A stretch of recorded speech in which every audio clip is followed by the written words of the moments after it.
We are live on Adobe Radio, another episode of Wesam's World. Thank you for tuning in. Again, follow us at Wesam's World, at Wesam Quiche. Our awesome producers, Peyton and Alex. Hello again, hello again. We made it past 300 episodes. This is the 301st episode. The whole Adobe Trials game is out right now on YouTube. You can watch my friends and I get punished severely for 5 hours. We've condensed it to about a 30-minute video, I believe. Is that correct? Yeah, so it should be a lot of fun to watch. Check it out. Subscribe to our YouTube channel. My guest today, I've been very excited to talk to him. His name is Adam Levy. You can check out his show on HBO right now called Industry. He's also in an upcoming video game, Squadron 42.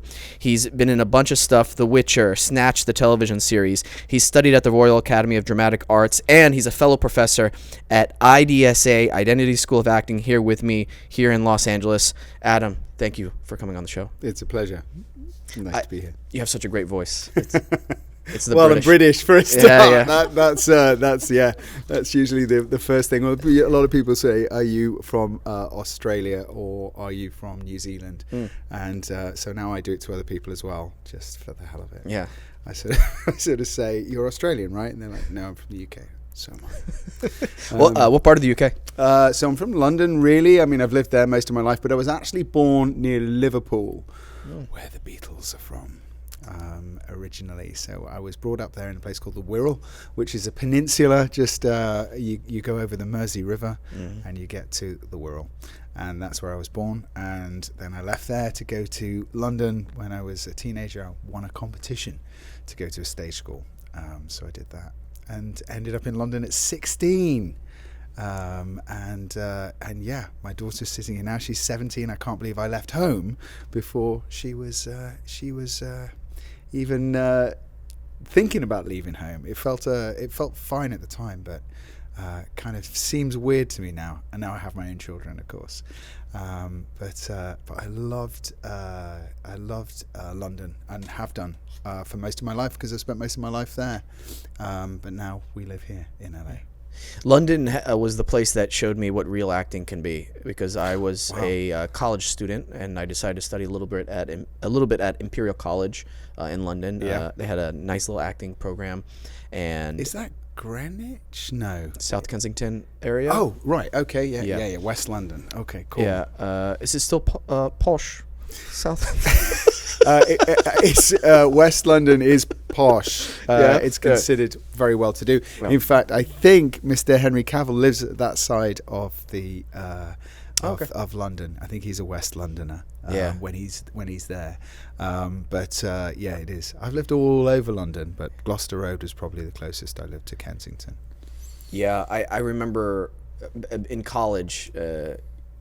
Very stupidly thinking I was a good actor, and then coming to London and then actually seeing good what's actors. that about? Sorry, tell me. Let's dig into that, please, Sam. Okay, let's dig into it. What do you mean that you found you found it in live theatre? You felt that, or was it just being around actors that you felt were pretty good, or what do you feel? Because I mean I'm around obviously a lot of Americans living here, and it is different, but I think we, as some British actors anyway, where I sort of grew up in that sort of acting world, admired American screen actors. So it was very different for me. I think I was always wanting to be Marlon Brando, or those sorts of actors, Al Pacino, those sorts of people. They were my sort of inspirations, I guess, as a kid, watching movies and stuff like that. But I come from a huge line of theatre myself, and obviously going to RADA and doing that whole thing, and that the prestige of that. But yeah, tell me. Well, I'll tell you. First of all, I call it kind of like the trenches. And what do I mean by that? Sometimes it can come off as a negative connotation, but it's not. It's actually a very positive one, where it's the theater that's not on the, not like Broadway theater or like Main Street theater. It's like the stuff, you have to like really search for, or it's like an up and coming play. And so the actors in it and the playwrights in it are very, I don't know, there's this realness that and rawness that I saw Rosmer's Home. I don't know if you're ever familiar with that play, Rosmer's Home. I'm not, I don't think. Well, a little spoiler alert. There's something that happens at the end. Well, I'm not going to really spoil it because actually it's an amazing show. Anyway, I heard basically what happened was the maid screams at the end because she sees something horrific. And I will never forget this moment. I heard her scream. Chills all over my body. My eyes start welling up. Tears are just falling down, and I'm frozen stiff. And I never thought it was possible to be affected that way from somebody's performance. And I was like, shit, what am I doing? What am I doing with my stuff? Because I'm not doing that. I need to do that. And so that was one of the inspirational moments for me to be like, okay. But it's funny because you talk about raw, and I guess some of the best Americans I've certainly worked with in my career, I'm like, oh, they've got such an improvisational side of quality to them that I admire, because I'm kind of like what you might call overtrained. I've had so much training as an actor, and I talk about that within terms of a career as well, because I think you only just, when you go to college, you do those 3 years and then you start learning stuff, right? And so I went to the RSC, the Royal Shakespeare Company, for like 10 years, and I learned my craft as an actor. And now I don't try and ever lose it, but I admire some of the actors. Some of them have never probably stepped foot on a stage, I think, but they've been film actors or TV actors that I've worked with, and I'm like, what are they doing? It's different. It's, and I speak to other actors as well, and they say, well, some actors, they dig into it in a different way. They don't learn their lines until they're on set, or they don't, they're using a Meisner way of working in the way that they don't infuse the lines. I come from a completely different school. The school that I come from, which they never told me at drama school, is Stanislavski. And so that's where I came from, without knowing really it was Stanislavski, because we didn't really talk about it. I had at drama school a class called acting. And I was like, well, what's that? 4 times a week on my schedule for 3-4 hours a day. I didn't know what it was. It was a method of acting, but it came from a teacher that I had at drama school called Doreen Cannon, who was an American. She was an actor in America, but she also started the drama centre in London as well, and worked. Came from America in the 60s and brought it over to London. And she was the sort of head of acting, and then we went to these acting classes, and I had a teacher there who, until the day she died, was one of my best friends. And that was a long time ago. That was 1991.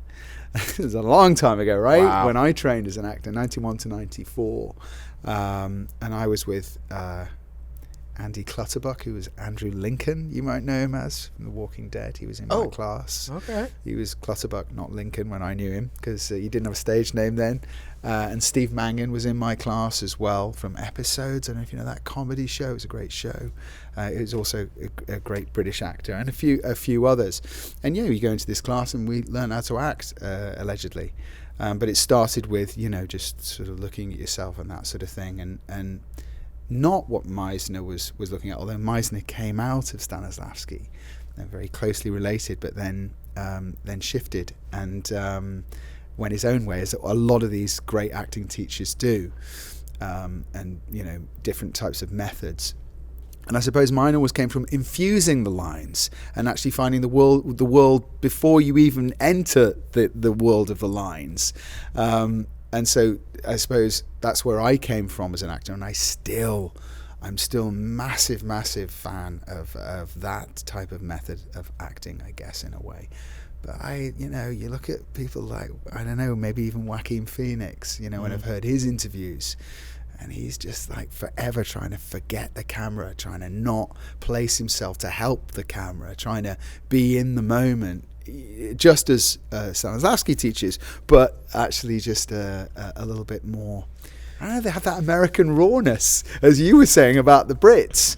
And I want to go back to your point, though, about being in London and seeing theatre. I think you're right. I would love to think that I'm part of that world and have been for 20, 30 years of the theatre career that I had in London. And yeah, I worked in all the pub theatres. I worked for no money. I did all those new projects. A lot of them, I think, because I have a sort of a look that isn't necessarily British as such, whatever that is. Back in my day, so I'd play a lot of Americans. I'd come in and play a lot of Americans in these different plays or new pieces of theatre or whatever it was, and that's kind of where I sort of like sharpen my teeth, I suppose, in London, working at the Gate Theatre or whatever it was. These are pub theatres. And you know, learn your craft of being in theatre through that, really, and then the sort of bigness of the Royal Shakespeare Company, and then the National Theatre and all that. And yeah, you learn your craft, I suppose. But all I want is to be raw in the moment, and you know, not as like, it's quite hard, I suppose, with a British accent. Sometimes you're like, hello. We're gonna take a quick break. We'll be right back. And we're back. Okay, let's jump into this a little bit, because you mentioned a whole bunch of wonderful things, but you know, you've been working on TV and film for a little bit now, and even with some of the video games. There's this wonderful playness that and discovery that happens within a class, or you're trying to find a scene, or even on stage in theater. It feels like you could focus in more on the circumstances of the environment and the world.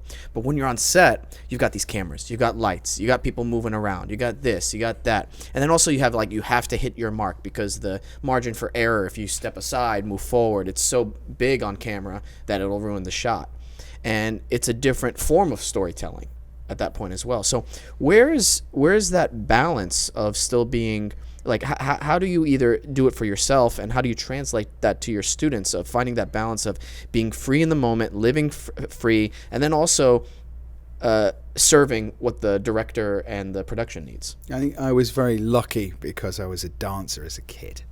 So I was a ballet dancer as a kid. Oh. And that's part of the reason I went to stage school at 16, was because I was this big dancer. And then I cut until I was up until being 18. I went into 42nd Street in the West End and on tour, Catherine Zeta-Jones's sort of era. So I grew up with I grew into, obviously, ballet was so regimented, and my reasons for doing that, I don't know. I was 5 years old, I decided to dance. And so again, going to 42nd Street, they had a grid on the stage, right? It was horrible, but also really interesting medium. So they had like literally A, B, and C, you know, going across the front, and maybe some numbers going up and down. And they were very specific marks that you had to hit as a dancer. And I was understudying as well the old Jewish guy who wrote, I think, 42nd Street within it. So they didn't know how to cast that within the chorus. And so they gave me a pair of glasses and told me to be an old sort of like mogul or whatever it was at the time. And it was a comic part, actually, which I thought was never really leaned into comedy, but I do enjoy it when I get to do it. And I was a kid at the time, but I learned this sort of grid setup. So I was always very lucky in the way of understanding how the dance of film and television worked. In a way, it came naturally to me to have to navigate that. Again, I go back to people like Joaquin Phoenix or some of the people I trained with. They just didn't want to know about being aware of anything else but the acting.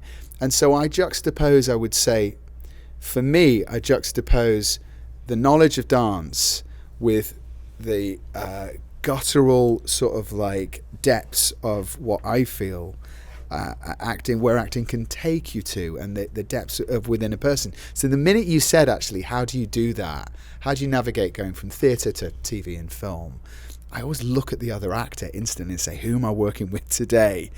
And if they're you know, anything on my level, and it's funny, I tend to work with the same actors sometimes. So a lot of the big British actors I've worked with over the years, we always end up in the same TV show together or the same, and you're like, oh, this is going to be golden, because they have the same discipline or way of working that I do. And then other times, of course not. I'm constantly talking to students about this. It's not about the other actor necessarily. You have to just turn up and be present and see whatever the other person is giving you. Just respond to that, whether they may not even want to do a line run before they do a take, or, as I said, they don't want to learn their lines before they're on set because they want to be present in the moment. And so I suppose my own discipline is definitely, it's a dance with whatever that is, with whatever mediums you've got, microphones, cameras, whatever it is. I can navigate that pretty well. And I think I've also learnt to love that environment as well, which it took a while, actually. I mean, I started off, what was my first TV job? I don't know. I started off in some 1995. I know what it is. No, it was not. I looked at your IMDb. It's something in 1995, right? Well, I was very lucky. Yeah. Again, I mean, you call it luck. You work really hard. I was in a play called Conversations with My Father. There's a story. I auditioned for Romeo and Juliet for Alan Ayckbourn, who's a British writer, contemporary writer, very, very well-known, good British writer, writes brilliantly about middle classes and in England and all sorts of things. And he has his own theatre called the Stephen Joseph Theatre in Scarborough. And I auditioned for Juliet in Romeo and Juliet. No, I tell a lie. I auditioned for Romeo in Romeo and Juliet. Oh, okay. Went in, okay. And they asked me to read for Juliet because I think the director, who wasn't Ayckbourn was sitting in the room. So they just wanted to see instantly, because you got your head into Romeo and all the rest of it. They're like, "Can you read Juliet for us today?" I was like, "Yeah, sure." And so we did the balcony scene, and I was playing Juliet for the audition to play Romeo. It was obviously the director's take on whatever he wanted to do, and I really enjoyed that. But as I was auditioning, Ayckbourn had a script in his bag, and he said, "We'd like you to. Could you read now for this young boxer in Conversations with My Father?" It's a big Broadway show starring Judd Hirsch, and so I read for that, and I got the part straight out of drama school, and so I played Judd Hirsch's son, and it was all about conversations with fathers and sons. And it's a great play by Herb Gardner, who was still alive at the time, and Herb Gardner came to Scarborough, and we did this play. Anyway, it transferred to the West End, to the Old Vic, big venue from a very small venue. It was a bar. And Old Vic, did you say? Sorry to interrupt. Yeah, I've been there. Yeah, okay, it was a long time ago. It's a big, beautiful theatre on the South Bank, and so I was very fortunate that transferred, and it was one of my first things out of drama school. And then there was a casting director saw it and said, "We're doing a helicopter doctor series, and there's a helicopter doctor who's a young Jewish doctor." And so they auditioned me for that before they'd actually written the whole thing. They did lots of improvising stuff. That was my first proper. I got 6 months on set every day playing a doctor, and that was a blessing and a curse because the show didn't do so well. Helicopter doctor series do not do very well. They don't?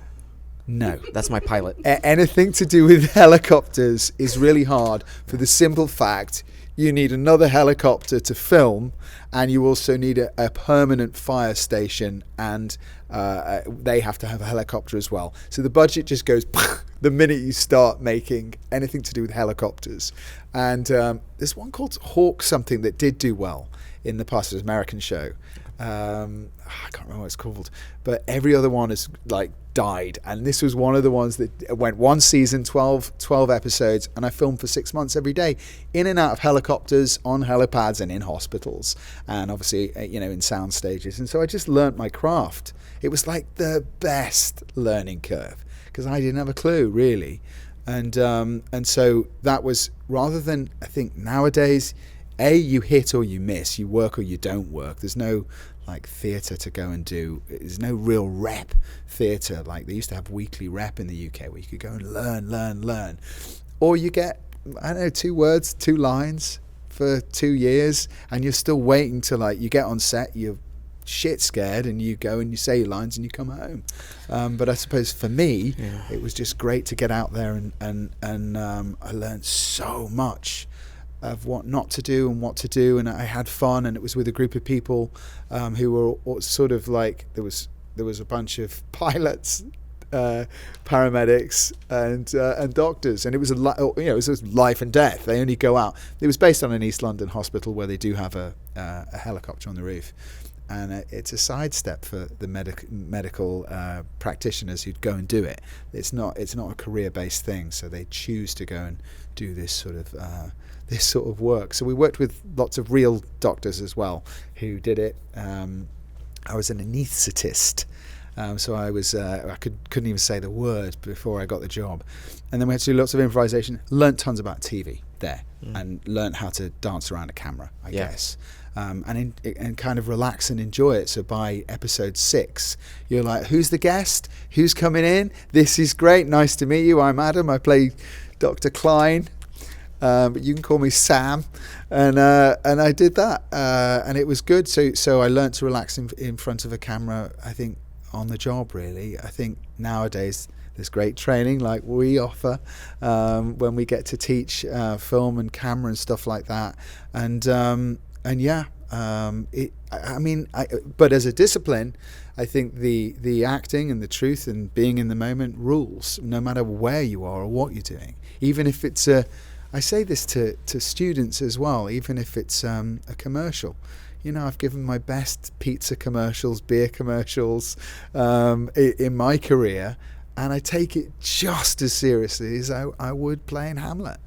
I really do, and I mean that. The first commercial I ever did was the first ever national lottery commercial in England for the Wednesday bet. It was called Wednesday, and I had to play a guy walking along a pier, and a big pointer comes down and says, "It's you," and then I have to go up to a girl and say, "It's me," and she's like, "What? It's me, and that was the end of the commercial.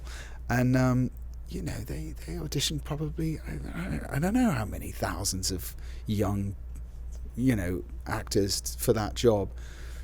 I was like, okay, what's my objective? What do I need? What am I doing? It's a stupid commercial, right?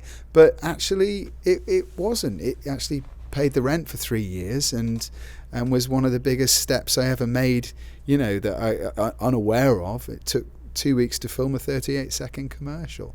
And so you learn stuff by that. So you're like, how's it going to take 2 weeks to film 38 seconds? But it does, Oh, and, it's a big medium that I knew nothing about. But I still, I love it. If it's anything to do with acting, I love it, So there's so much to pick from here and to branch off, continue. Okay, there's the genesis of this was from your cold reading skills. So I've got to ask you, what's your best tip for cold reading? Interesting. I couldn't read out loud at school.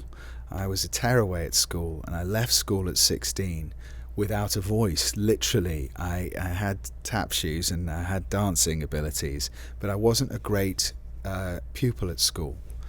My daughter is. She's really Good for you. She's very studious.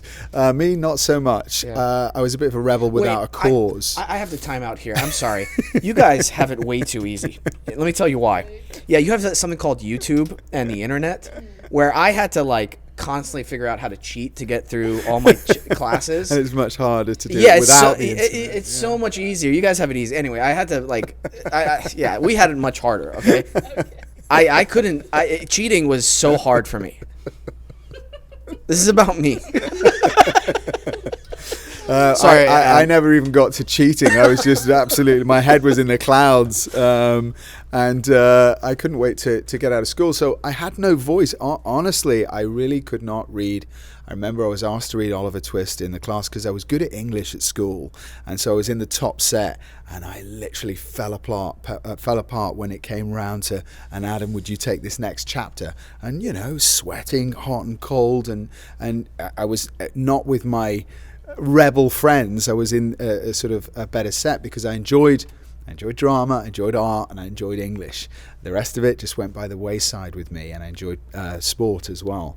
And so then I knew that was going to be a problem, actually. The cold reading, it's so great for you to say that, because you're right. I mean, I got lots of jobs through cold reads, I guess. But at the time, I would never have said. And then, oh my goodness! I mean, I auditioned for RADA age 21, so I'd been in the sort of dance world and a bit of theatre and a bit of this and a bit of that. So I went age 21 to 24 to drama school. And my first audition, the guy who auditioned me is no longer with us, and I did Cyrano de Bergerac, and which I loved. From Steve Martin and seeing it in theatre over the years as well. I just love the play. It was just fun, and I did that. That was my classical piece, and they said you have to have a Shakespeare to audition for RADA, and I didn't. And I said to him I did Romeo and Juliet at school, but I didn't really know what any of it meant. I played Romeo at school. It was another thing that I did that was positive at school. And then he said, well, let's hear a bit of that. And I didn't know what I was doing. And da-da-da. Anyway, then RADA does a weekend where you go and you get given a tutor. And because they audition thousands and thousands of people, they take 26 people a year. And I was 21. I was like, this is it. I'll either do it or I won't get in. I won't do it. And I went, and some tutor literally tore me apart with my Romeo because I had no other Shakespeare, and he tore me apart so much that they have a group gathering at the end in the George Bernard Shaw Theatre. It's like a little theatre in the bottom of RADA, and I stood up. Everybody had to do their Shakespeare that they'd worked on with their tutor as a final thing at the weekend, and I stood up and I said, I'm not going to do my Shakespeare, and everybody's like, oh. And I said, because I've just been ripped to shreds, all weekend, and I don't know what I'm doing. And so I did a modern play that I loved about the Holocaust. I did a monologue from that, and then they called me up and offered me a place. Not being able to necessarily cold read at all, and certainly not being able to tackle Shakespeare at all. But I guess I didn't think I was the bee's knees. I actually knew that I wasn't, but I knew I had an ability. And then they give you voice classes, and then they took me aside and said, you can't read out loud. I said, no, I can't. And they gave me a couple of incredible teachers for a couple of, actually just one, I would say 1 year. And in fact, we had Robert Palmer, right? Robert Palmer was a teacher, who taught Margaret Thatcher to, she was, Thatcher, the Thatcher years in England. Prime Minister? Well, the 80s, she closed all the mines in the UK. She did a lot of big stuff, dramatic stuff at the time. I won't get into politics, but Margaret Thatcher had a slightly higher voice, and Robert Palmer lowered her voice to talk like this, really sort of with a deep voice, and she became this huge voice of the country at the time. So I had Robert Palmer, who was old school. He was like, what do you mean you can't cold read? I don't understand. And then they gave me another tutor, and I learnt to just relax, really. Mm-hmm. And I learnt to cold read from that. And it was just a stage. There was guys who had law degrees in my class. Steve Mangan was going to be a barrister. He had a law degree. And there was people like me who never really looked at Wordsworth, looked at Shakespeare, looked at any of those people. And I was like, oh, there's all this. And I just sort of like soaked it all up at drama school and kept my head down and learnt to cold read. That doesn't really answer your question. So I have no skill to tell you this is the way to do it. But I guess my journey was pretty unique to me. It was pretty influential in me becoming an actor, I guess, and just calming down. I guess calming down would be the thing to do, and just to not look around you and go, this is me, this is what I do. I still, I don't know about you, Wesam, I did a self-tape last night for something, and my dear gorgeous wife, who has to deal with me doing these self-tapes and helps me tremendously, sat there and went, it's great, it's a little bit slow. I'm like, yeah, you're right, because I've had it less than 24 hours and I'm trying to do something epic with it that I want to get a job with. Yeah. And she's like, yeah, you need to pick up the pace. And I'm like, yeah, I need to read faster. It was an audition where they said, you do not have to learn it at all, please, because it was such a quick turnaround. It was actually, I think, 10 pages of dialogue overnight. And you're like, guys, really? So I had it sort of plastered up around me. So I was reading. I'm not cold reading, but you are trying to take it off the page and make it not like lines. That's what we all try and do, right? All the way up until you're actually filming. I've got Industry coming out, as I said. There's a show that you need to take the words off the page. There's nowhere to hide in that show. If you are, I think, if you sniff any form of unreality in that show, or any form of theatre in a way, the director's straight on your case and you're going to make it real, right? And you're like, well, what does that mean? Don't open that can of worms. Adam, hold on, Adam. I gotta stop you right there. I want all the actors listening to this to realize how much you would like shit a brick on set. Do you know what I mean? Somebody says that to you. Especially the director. You're going to make this real, right? Yeah, that was a joke take. Yeah, okay, you got it. Like, they literally, on Industry, we have a varying range of directors, and they are phenomenal. And the whole team, they won't accept. I mean, right from the first self-tape, they'll sniff bullshit out straight away, and there literally is nowhere to hide on that show. And yeah, sometimes I'm sure directors do that because they're like, I can push this actor maybe a little bit. And certainly, yeah, with Industry, I'm in season 2 and season 3. You literally, the minute you're on set, you're like, oh no, there's nowhere to hide here. There's no way of, not that you can hide in The Witcher, but there's certainly a theatricality to The Witcher, which is wonderful and amazing, and your characters can go on these huge journeys, and you're desperately trying to keep it in the moment as you're doing it, but there's a big, you're talking to queens and kings and monsters and witches, and it all becomes very sort of like superhero type stuff, and in a way that has its own medium, because if you can actually really connect with that and affect other people, not only on screen but also the actors that you're with, and that's a skill in itself.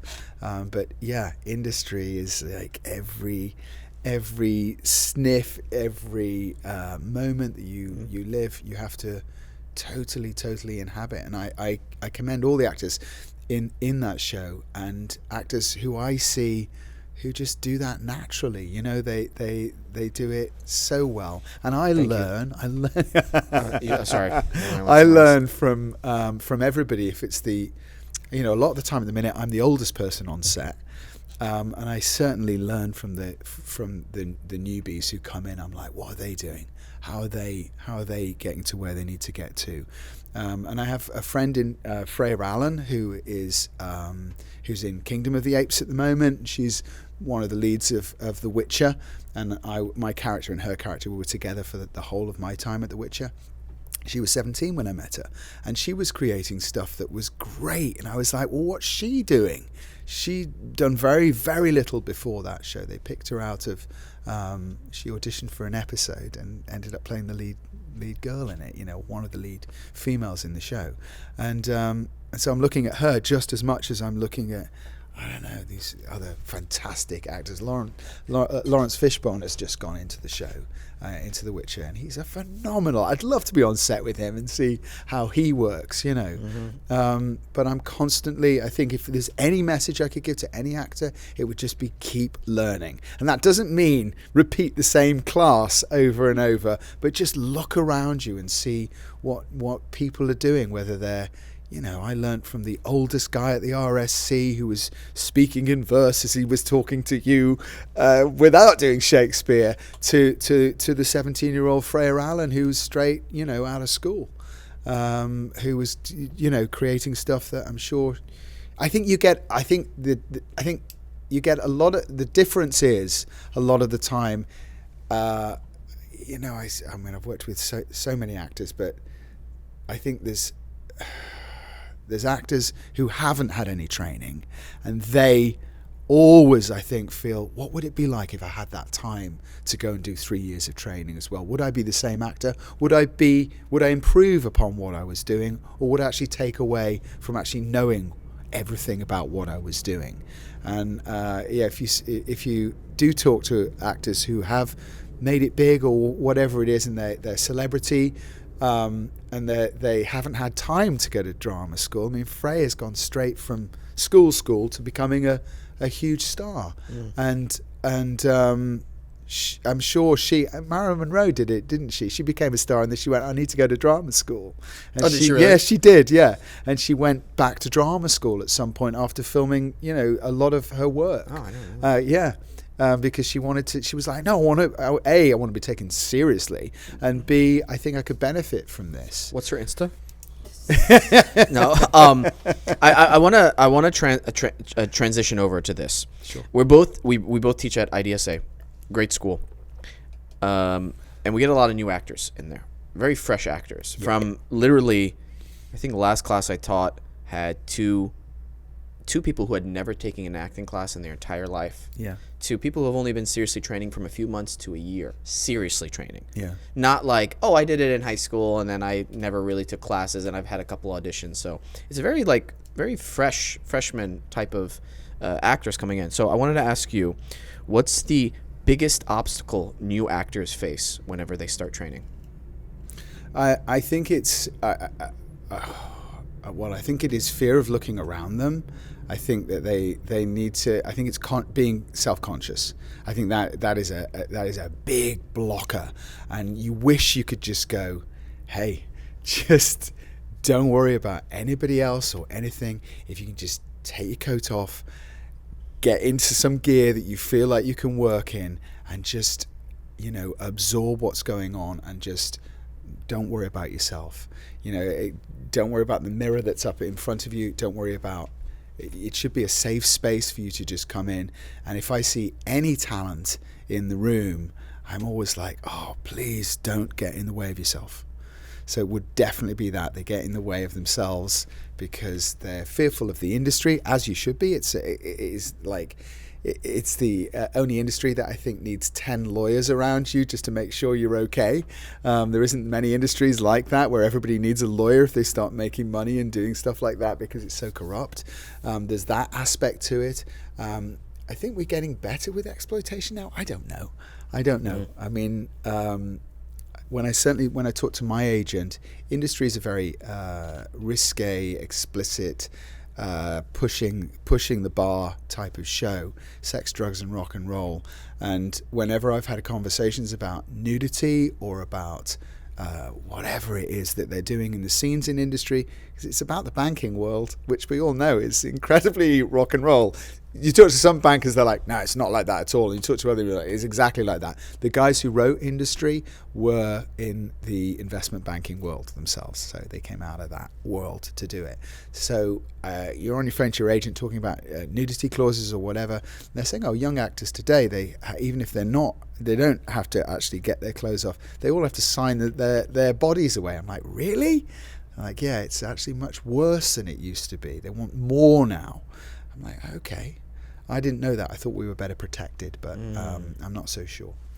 So yes. So I think it's self-consciousness would be my number one thing that I think that, you know, and I always just try and bring them back to who they are. I mean, certainly that was the mirror that was put up to me when I started acting back in the day. You know, the first thing you went to drama school was like, well, who are you? Where have you come from? No, don't tell me who you are today, but where have you actually come from? You know, what is your family root? Who are you? And I would say it's definitely just a case of them. You know, I remember I had an actor actually come up to me and say, I'm not really American. I just wanted to do it for a couple of semesters. And they pretended to be American the whole time. And I was like, that's great, but what are you going to learn by doing that?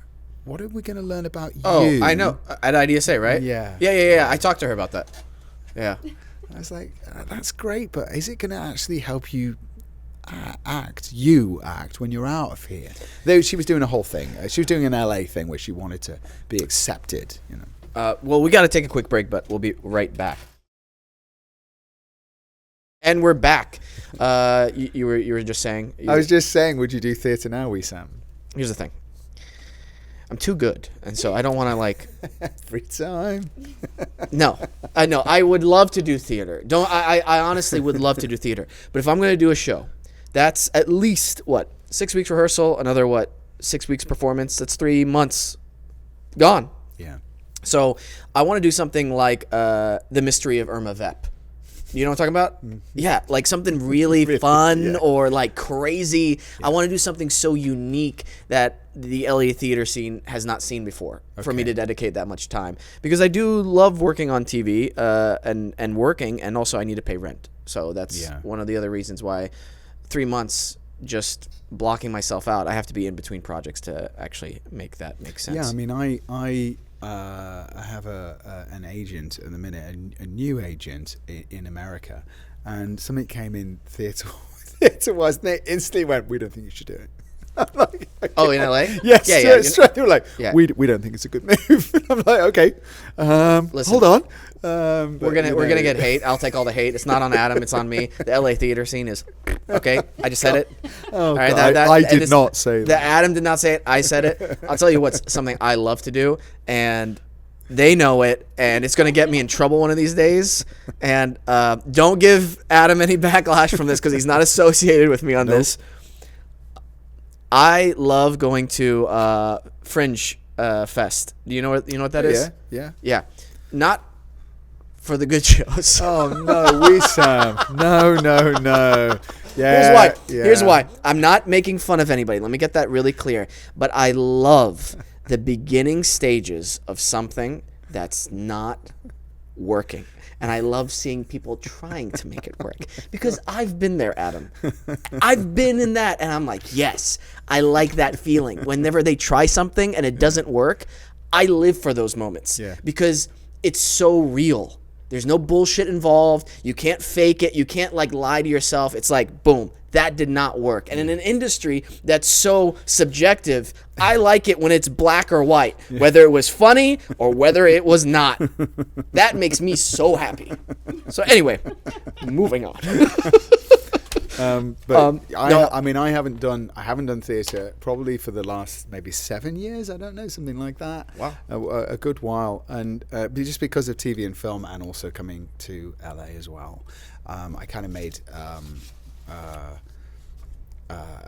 I made a point of just stopping. I think for a while because I just wasn't being inspired as much. I don't know. I did a play with Danny DeVito.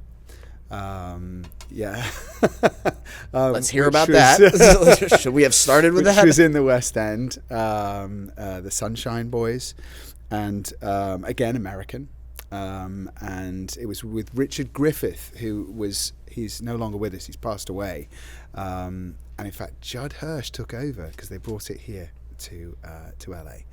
And that was one of the last pieces of theatre that I did that I loved, and I was like at the point where I sort of done the things I wanted to do. I did all the big Shakespeare, and I was playing more and more Americans again, and that was comedy, which is something that I was just not never thought I'd sort of go into. I think in a way, and I was kind of done. I married a stage manager as well. I met my wife when she was a stage manager in an all-male Shakespeare company called Propeller, and she was a stage manager there, and so she knew the industry very well. So we were both very aware of the industry, and we both sort of went, you know what? I don't know. I just think I was ready to have a new adventure, and as well as that, I think LA kept pulling me because I was doing a TV show. I was doing a TV show at the time that kept bringing me here and doing like different things with that, and And yeah, so ever since, really, I haven't really. But recently, as I say, something came in that was like, "Would you be interested in?" Da, da, da, da, da? And I was like, "Maybe." And the agents were straight away, "Nah, you don't want to do that." I'm like, "Okay." But would I? I don't know. I probably would. I'm a little bit like yourself. I want to. The reason I became an actor was I wanted to represent. I also wanted to make a difference. I felt like that I had something to say that hadn't been said, and also I didn't realize that people from my sort of individual background or whatever, going back to Judd Hirsch and Conversations with My Father, it was a play. It was set in the Lower East Side of Manhattan, and it was a Jewish family who owned a bar, and they lived above the bar. And I was brought up by immigrant parents, and we lived in a cafe. We lived above a cafe that my dad ran. And I was like, oh, hold on, this is my sort of like childhood. And so it became very personal to me. Mm. And I'm half Ashkenazi, half Sephardi Jew, and my mum came from the Russian side, the Ashkenazi side, and my dad was born in Baghdad and then grew up in Israel, right? So I've got blue eyes, dark features, and my mum was blonde, and my dad was dark. And the Russian side were the pogroms. They came out of Russia because of the pogroms in Russia, and they bought a ticket to New York, to America, but they stopped in Liverpool, which is bringing us back to when I was born. And so my Russian side of the family stayed in Liverpool, and a lot of them thought it was America, and they stayed there, and the Salvation Army took them in. And so my family was from there, and then they travelled to New York. So the rest of my family went on to New York. So I was kind of completing a circle with Conversations with My Father, because it was personal, it mattered to me, and it represented lots of different rings of the tree of my family history. In a way, even though I was playing a young American boxer, I was like, oh, that's weird. It's something I haven't ever been. But I was a dancer, of course, and so it became very like I could make a difference with that show. Although Herb Gardner, the writer of it, he wrote "I'm Not Rappaport" as well, and he did "Circle in the Square" in New York with Judd Hirsch before Judd Hirsch was in Taxi and all those things. And of course, Danny DeVito and Judd Hirsch were in Taxi, right? And I worked with both of those guys. It's so strange to me, and they come from the same school in a way. It brings me back to Stanislavski and all that sort of stuff. Wow. These actors were from the '60s, and they were from that time. Danny DeVito is a very sharp tool. He's a very bright guy. He knows a lot of stuff and is a brilliant actor, and hadn't been on stage since 1973 when he went into the West End with the Sunshine Boys. And Richard Griffith you might know him from Harry Potter. He was the uncle in Harry Potter. Oh, yeah. The big guy. Yeah. He was a very big gentleman, very big actor. People, when he came on stage, were scared that he was going to fall because he was a colossal guy, big guy. And he died on the operating theatre, actually, soon after the Sunshine Boys, because he was inoperable. But he was still acting. He was still treading the boards, Wesam. Yeah. Which always makes me think that maybe one day. My daughter asked me what's my favourite Shakespeare play. It's always going to be King Lear, because they kind of talk about life and they talk about the meaning of life within it. Kent has all these speeches about it, and Lear, and they talk about that, and so one day I might give my Kent or my King Lear. Who knows? But whether I want to go back on the boards now, I don't know. I've got my head into so many other things at the minute. Maybe we could do a play with Anthony. Yeah, maybe. Maybe like okay. He keeps trying to do that. Yeah, I know. But he always says, "I want to direct." He wants to direct. Yeah, he's always like. You know how much of a hard time I'm going to give him if he's directing a show. The poor guy. I mean, oh man, I hope that happens. I hope to God that you know what? You know how I said I wouldn't do theater in LA? You Changed would. my mind. There you With go. Anthony, I'll do any play. I'll do any play. Okay? Oh my gosh. That would be a blast. Okay. Can I get time real quick? We're at 50. 50, great. Okay. Since King Lear is your favorite play and they talk about life, the meaning of life. Yeah. I'd love to know, Adam Levy, what is the meaning of life? Oh my goodness. I suppose it's just to stay on the adventure of life and not I mean, again, I go back to me and my partner, my wife. Life is a real journey, and you just have to keep the adventure alive, I think. And so we are very, I mean, we were very brave to emigrate, I think, in the first place, but we've never settled. And to my kids, my daughter is here, to my kids, they get very upset by the fact we seem to move all the time, and we've moved around the world quite a bit. But we see life, I think, as an adventure. And whether we stay in LA, I mean, we've been here maybe 7, 8 years now. We'd like to think we will, but you just never know once the kids grow up. Maybe, I don't know, maybe we'll go to New York, I don't know what we'll do. But I think, yes, the meaning of life, it is an adventure, and it's to be lived like ferociously would be my meaning of life. If you ever feel like you're not doing that, then you need to just keep your eyes open, like I do with actors. Keep your eyes open all the time. Watch out for the next incredible actor. I love acting. I always have done, always will do. It's a pure art. I see it as an art form. I didn't see it as an art form for many years. I always thought it was a job, but actually it is. It's a fine art form, and I absolutely adore it. And I adore that freshman coming in with a new talent, with something new to offer. And I see it, Wesam. Sometimes you see actors come in and you're like, you've got something. I used to sit on the panel here for RADA to audition students.